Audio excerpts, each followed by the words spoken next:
अब हॉबिन ने अपने सारे दोस्तों को कंपनी को ज्वाइन करने के लिए मना लिया है, पर इस टाइम उसे कंपनी से ज्यादा चिंता बॉमी की हो रही है क्योंकि वो योनू के साथ घूमने गई हुई है और हॉबिन को ये डर लग रहा है कि कहीं योनू बॉमी को पटा ही ना ले, जिस वजह से वो भी उस जगह पर ट्रिप पर चला गया है। तो क्या हॉबिन अपनी दुल्हन को बचा पाएगा या फिर योनू उसकी दुल्हन चुरा कर ले जाएगा? तो चलिए देखते हैं कि आगे क्या होता है। तब यहाँ ताइहॉन ने योनू को पकड़ लिया होता है। क्या तुम अभी अभी मेरे पर हंस रहे थे? जल्दी से मुझे इस चीज का जवाब दो। तुम दोनों लड़ने वाले हो या फिर किस करने वाले हो? और आखिरकार तुम इस तरह एक्टिंग क्यों कर रहे हो? क्या तुम्हें एहसास नहीं हुआ ताइहॉन कि वो मैं थी जो तुम पर हंस रही थी? जब हॉबिन ने मेरा सच सबके सामने लाया तो मैंने डिसाइड किया कि मैं उससे बदला लूंगी, और जब मुझे पता चला कि हॉबिन अपने दोस्तों के साथ यहाँ पर ट्रिप पे आ रहा है तो मैं भी उनके पीछे पीछे यहाँ पर आ गई ताकि मैं ये देख सकूं कि वो यहाँ पर आकर कोई बुरा काम करते हैं या नहीं और उनका सच सबके सामने ला सकूं। और उसके बाद मैंने एक पागल को अपने आप का मजाक उड़ाते हुए देखा, जिस वजह से मैं खुद को हंसने से रोक ही नहीं पाई।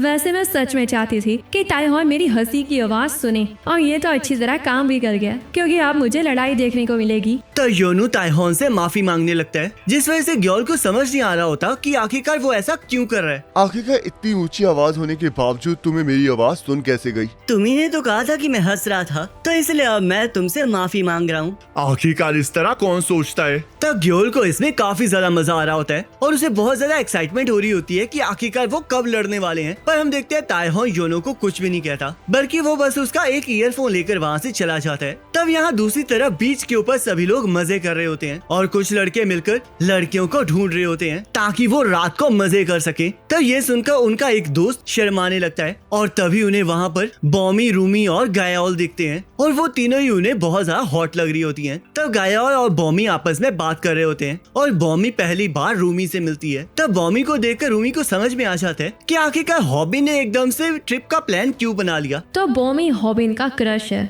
और इसी वजह से वो यहाँ पर आया है। पर हॉबिन, तुम्हें इसे पटाने की कोशिश नहीं करनी चाहिए क्योंकि आखिर में ये मछली तुम्हारे जाल में नहीं फंसने वाली। आखिरकार बॉमी जैसी खूबसूरत दिखने वाली लड़की हॉबिन से प्यार क्यों ही करेगी? हॉबिन तो बस बेकार में अपना टाइम वेस्ट कर रहा है। मुझे तो गायोल के लिए बुरा लग रहा है क्योंकि वो तो इस ट्रिप पर हॉबिन के साथ आने के लिए बहुत ज्यादा एक्साइटेड थी। तब रूमी बॉमी की खूबसूरती की तारीफ करने लगती है और तभी वहाँ पर वो तीनों लड़के भी आ जाते हैं, जिनमें से एक लड़का उनकी तारीफ कर रहा होता है और उससे पूछने लगता है कि आखिरकार वो क्या अकेली आई है या फिर उसकी फ्रेंड्स भी साथ आई हैं। जिस वजह से हम देखते हैं गायोल उन्हें सब कुछ बता देती है और बॉमी उसे चुप रहने के लिए कह रही होती है। तब वो लड़के उनके पास बैठ जाते हैं और उनके ऊपर लाइन मारना स्टार्ट कर देते हैं, पर बॉमी और रूमी को ये बिल्कुल अच्छा नहीं लग रहा होता, जिस वजह से वो उन्हें अवॉइड कर रही होती हैं। पर गायोल को इसमें बहुत मजा आ रहा होता है क्योंकि ऐसा पहली बार हुआ होता है जब कोई लड़का उस पर लाइन मार रहा होता है और हम देखते हैं उसकी एक्साइटमेंट को देखकर बेचारे लड़के की हवा टाइट हो जाती है। तब वो लड़के उन्हें दारू के लिए बुलाने लगते हैं, जिसके लिए वो मना कर रही होती हैं। पर जैसे एक लड़का रूमी को फोर्स करने लगता है, वैसे ही वो उसके ऊपर जूस फेंक देती है और उन लोगों को वहाँ से जाने के लिए कहने लगती है। तब बॉमी भी सभी को चीख चीख के बुलाने लगती है, जिस वजह से उन लड़कों को वहाँ से जाना पड़ता है और उन्हें इस बात से बहुत ज्यादा गुस्सा आ रहा होता है। पर बेचारी गायोल को बिल्कुल समझ नहीं आ रहा होता क्योंकि उसे एहसास ही नहीं हो रहा था कि वो लड़के उन्हें छेड़ रहे थे। तब उनकी आवाज सुनकर स्नैपर और हॉबिन भी वहाँ पर आ जाते हैं और उन्होंने स्ट्रीमिंग को भी ऑन कर रखा होता है, जिस वजह से सब्सक्राइबर्स को लगने लगता है कि वो लड़कियां स्नैपर और हॉबिन के वहाँ आने की वजह से चीख रही हैं और कुछ लोग हॉबिन को सपोर्ट कर रहे होते हैं क्योंकि उन्हें लग रहा होता है कि अगर कोई लड़का उन लड़कियों को छेड़ रहा है तो हॉबिन उन्हें जरूर मारेगा। तो वो लड़कियां मांगी के बारे में पूछने लगती हैं और उन्हें पता चलता है कि मांगी तो समुद्र के अंदर ऑक्टोपस को लेने गया होता है क्योंकि रूमी ने साशिमी खाने की डिमांड की होती है। तब वो लड़के भी उन सभी को दूर से देख रहे होते हैं और उन्हें पता चलता है कि वो सभी लोग यूट्यूबर्स हैं और साथ ही साथ ये भी डिसाइड कर लेते हैं कि वो अपनी बेइज्जती का बदला जरूर लेंगे। तब हॉबिन और उसके दोस्त स्ट्रीम करना स्टार्ट कर देते हैं। पागो की फाइट के बाद ये पहली बार है जब मैं इतनी बड़ी आउटडोर स्ट्रीम को स्ट्रीम कर रहा हूँ। इतने सारे लोगों के बीच में सही कैमरा एंगल ढूंढना सच में बहुत ज्यादा मुश्किल है, जिस वजह से मुझे ध्यान रखना होगा कि कोई भी हमारे शॉट के बीच में ना आए। तब हॉबिन सभी को बताने लगता है कि वो अपने दोस्तों के साथ ट्रिप पर आया है, पर वो बहुत ही ज्यादा नर्वस होता है और बॉमी हॉबिन को देखकर उसकी तारीफ कर रही होती है और उसे लग रहा होता है कि हॉबिन एक एक्सपर्ट यूट्यूबर है, जिसके लिए सब्सक्राइबर्स मना करने लगते हैं। तब वो लड़के भी वापस आ जाते हैं और उन लोगों पर इल्जाम लगाने लगते हैं कि उन्होंने बिना उनकी कंसेंट के उनकी वीडियो को शूट किया है, जिस वजह से हॉबिन स्नैपर को कैमरा को हटाने के लिए कहने लगता है। पर सारे सब्सक्राइबर्स इस चीज के लिए मना कर रहे होते हैं क्योंकि उन लोगों ने उन तीनों को कैमरा में देखा ही नहीं होता। तो हॉबिन और स्नैपर इस चीज के लिए उनसे माफी मांगने लगते हैं और उनके बर्ताव से सारे सब्सक्राइबर्स को समझ में आ जाता है कि वो लोग वहाँ पर लड़ने ही आए हैं, जिस वजह से उन्हें लगता है कि हॉबिन इस वजह से उन्हें काफी मारेगा और उन्हें एक नया कंटेंट देखने को मिलेगा। तब वो लोग स्नैपर से कैमरा भी छीन लेते हैं और सारे सब्सक्राइबर्स को ये धमकी देने लगते हैं कि अगर उन्हें उनसे कोई प्रॉब्लम है तो वो वहाँ पर उनसे मिलने आ सकते हैं, जिस वजह से सारे सब्सक्राइबर्स बहाना बनाने लगते हैं और सारे सब्सक्राइबर्स हॉबिन को माफी मांगने के लिए कहने लगते हैं, जिस वजह से हॉबिन माफी मांगने लगता है। तब एक बंदा हॉबिन के सिर पर थप्पड़ मारता है और उसे और भी ज्यादा थप्पड़ मारते हुए उसकी बेइज्जती कर रहा होता है, पर हॉबिन अभी भी माफी मांग रहा होता है, जिस वजह से सारे सब्सक्राइबर्स हॉबिन की तारीफ कर रहे होते हैं। पर गायोल को ये देख के बहुत ज्यादा गुस्सा आ रहा होता है, जिस वजह से रूमी उसे शांत रहने के लिए कह रही होती है। मुझे अपने गुस्से को शांत रखना होगा क्योंकि यही सही डिसीजन है। और तब हम देखते हैं बॉमी बीच में आ जाती है और उस लड़के का हाथ पकड़कर उसे धमकी देने लगती है, जिस वजह से वो लड़का उसे गालियां निकालने लगता है। पर हॉबिन बीच में आकर फिर से उस लड़के से माफी मांगने लगता है, जिससे कि सारे सब्सक्राइबर्स बहुत ज्यादा इंप्रेस हो जाते हैं और उन्हें लगने लगता है कि हॉबिन बिल्कुल सियोंग जून की तरह है। मुझे अपने गुस्से को काबू करना ही पड़ेगा क्योंकि अगर मैं किसी के गुस्सा दिलाने पर ऐसे ही लड़ पड़ूंगा तो ये बहुत ज्यादा बचपना होगा। तो इसलिए इस टाइम यही सही रहेगा कि मैं इस सिचुएशन को एक अडल्ट की तरह संभालूं, क्योंकि यही सही चीज है। तब सारे सब्सक्राइबर्स इस चीज को लेकर हॉबिन की तारीफ कर रहे होते हैं, पर तभी वहाँ पर योनू आ जाता है, जो कि बॉमी को पकड़कर सभी को उससे माफी मांगने के लिए कहने लगता है और बॉमी से उसका हालचाल पूछने लगता है, जिसे देखकर सभी सब्सक्राइबर्स हैरान हो जाते हैं और उन दोनों को देखकर उन्हें ऐसा लग रहा होता है जैसे कि कोई फिल्म का सीन चल रहा हो। तब हमें पता चलता है कि योनू वहाँ पर इसलिए आया होता है क्योंकि टीचर ने उसे बॉमी को ढूंढने के लिए कहा होता है। और तब सारे सब्सक्राइबर्स अचानक से योनू की साइड लेना स्टार्ट कर देते हैं, जिस वजह से हॉबिन को समझ नहीं आ रहा होता कि आखिरकार वो इस टाइम क्या करे और वो चुपचाप सिर झुकाए खड़ा रहता है और योनू उन तीनों के साथ लड़ने के लिए तैयार हो जाता है। तुम सभी लोगों ने तो कहा था कि इस टाइम माफी मांगना सबसे अच्छा डिसीजन रहेगा, तो आखिरकार क्यों? वो बंदा मुझसे ज्यादा कूल लग रहा है जो कि लड़ाई करने के लिए तैयार बैठा है। मैं भी अब कूल दिखना चाहता हूँ।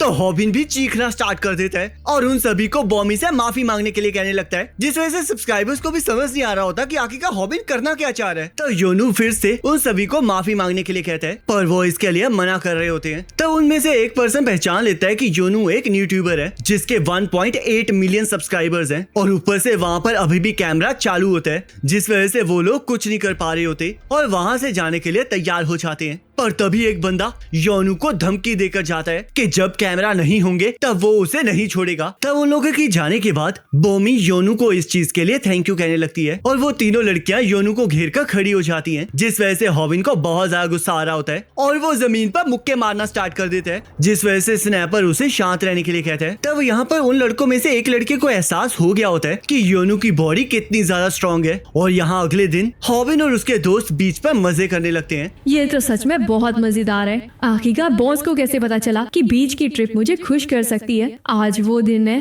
जिसका सपना मैं हमेशा से देखती आई हूँ, जिस वजह से मैं पूरे मजे करूंगी। तो क्या बॉस आप भी पार्टी के लिए तैयार है? तो गायोल ये देख के बहुत ज्यादा हैरान होती है कि हॉबिन वहाँ पर बॉमी के साथ चिपका हुआ है और स्नैपर को भी इस बात से बहुत ज्यादा गुस्सा आ रहा होता है और वो गलती से ये कह देता है कि हॉबिन बॉमी की वजह से ट्रिप पर आया है, जिस वजह से वो देखता है कि गायोल उदास होकर नीचे बैठ गई है। मुझे तो एहसास ही नहीं हुआ कि आखिरकार ये मेरे पास कब आ गई। अगर मुझे पता होता तो मैं ऐसा कभी नहीं कहता, पर रुको शायद ये मेरा चांस हो सकता है। तब गायोल अपनी सारी मोटिवेशन खो देती है, जिस वजह से स्नैपर उसे चीयर करने लगता है, पर गायोल उसे उसका मुंह बंद रखने के लिए कहती है, जिस वजह से स्नैपर को भी कुछ समझ नहीं आता और वो भी गायोल की तरह ही डीमोटिवेट हो जाता है। पर उसे अभी भी उम्मीद होती है कि इस ट्रिप में गायोल उसे जरूर नोटिस करेगी। तो यहाँ हॉबिन और बॉमी देखते हैं कि किसी ने बीच के ऊपर रामेन की शॉप खोल रखी है, जिस वजह से वो वहाँ पर खाना खाने चले जाते हैं। पर हॉबिन को वहाँ पर कुछ अजीब लग रहा होता है, पर बॉमी उसे चिंता ना करने के लिए कहने लगती है और साथ में खाने को एंजॉय करने के लिए कहती है। तब हम देखते हैं वो शॉप गेऑल की होती है। मैं इस टाइम शेलफिश डाइवर बनी हूँ ताकि मैं इनके ऊपर नजर रख सकूं,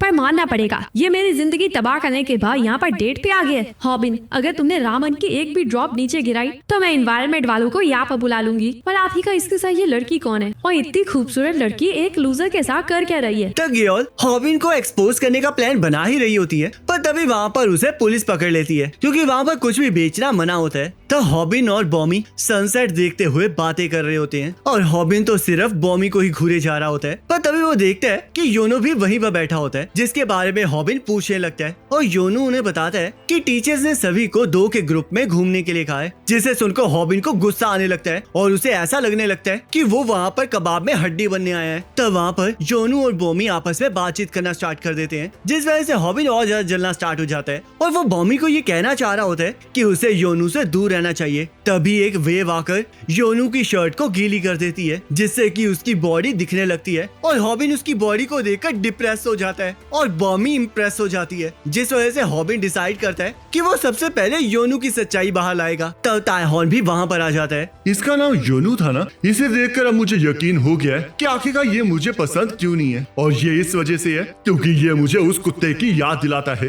तब रूमी अपनी फोटोज क्लिक कर रही होती है और खुद की ही तारीफें कर रही होती है। तो जैसे ही रूमी वहाँ से जाने लगती है, वैसे उसे पानी में एक ऑक्टोपस दिखाई देता है और हम देखते हैं वो ऑक्टोपस मांगी लाया होता है ताकि रूमी शाशी में खा सके, और रूमी इसके लिए मांगी को थैंक यू कहती है। तब यहाँ रात को योनू बाहर घूमने निकला होता है और इसके बारे में अपने फादर को बता रहा होता है, पर तभी सुबह वाले वो 3 लड़के उसे घेर लेते हैं ताकि वो उससे बदला ले सके, जिसके बारे में योनू के डैड उससे पूछने लगते हैं, पर वो उन्हें झूठ कह के कॉल को कट कर देता है। तो हॉबिन और स्नैपर भी वहाँ पर आ जाते हैं और वो देखते हैं कि उन लोगों ने योनू को मारना स्टार्ट कर दिया है, जिस वजह से स्नैपर हॉबिन को उसे बचाने के लिए कहने लगता है, पर हॉबिन उसे समझाता है कि इस चीज की कोई जरूरत नहीं है, क्योंकि हॉबिन को एहसास हो गया होता है कि सैम डक ने जिन लोगों के बारे में बताया था वो लोग एग्जिस्ट सच में करते हैं, जिन्हें मार खाने के बाद भी पेन नहीं होता है। तब यहाँ योनू को भी पेन नहीं हो रहा होता। दुनिया में बहुत तरह की मार्शल आर्ट्स हैं, पर अगर मैं आपको कहूँ कि एक ऐसी मार्शल आर्ट है जिसमें आप अपनी बॉडी को इतना ज्यादा ट्रेन कर देते हैं कि उसके बाद आपको अगर कोई मारे भी तब भी आपको पेन बिल्कुल महसूस नहीं होती, और इस चीज का एक सिंपल रीजन है जो कि है उनकी ट्रेनिंग,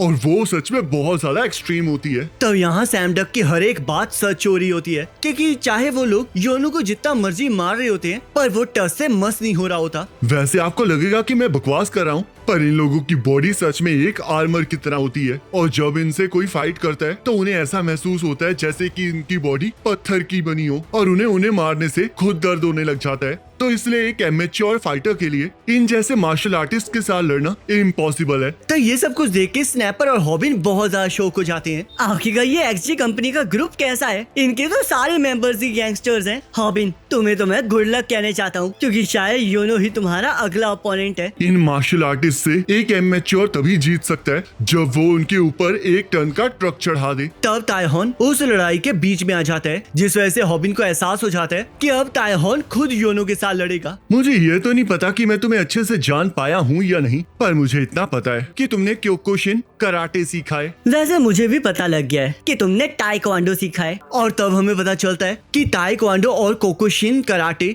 एक दूसरे के लिए पानी और तेल की तरह हैं, जिस वजह से वो आपस में कभी नहीं रह सकते। और गाइस, इसी के साथ ये पार्ट कंप्लीट हो जाता है। अब नेक्स्ट पार्ट का लिंक आपके स्क्रीन पर आ रहा होगा, इस पर क्लिक करके अगले पार्ट को देख सकते हैं।